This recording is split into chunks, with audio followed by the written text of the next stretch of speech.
ఆలోచించి ఓటు వేయండి.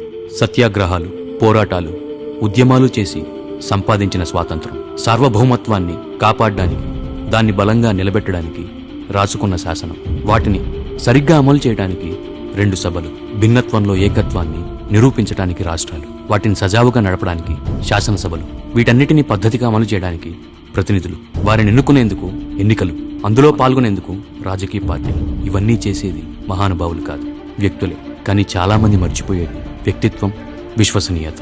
వ్యక్తిత్వం, విశ్వసనీయత మాత్రమే తనని వ్యక్తి నుంచి శక్తిగా ఎదిగేలా చేసింది. రాజకీయ కుటుంబ నేపథ్యమైన రాజరిక పోకడలకి తావివ్వలేదు. తన ప్రయాణం శూన్యం నుంచి సూర్యుడిలా వెలుగుతూ ఖ్యాతిని దేశవ్యాప్తంగా చాటింది. ముఖ్యమంత్రిగా జగన్ బడులు మార్చాడు, హాస్పిటల్స్ కడుతున్నాడు, పోర్ట్లు కడుతున్నాడు, ఫిషింగ్ హార్బర్లు కడుతున్నాడు.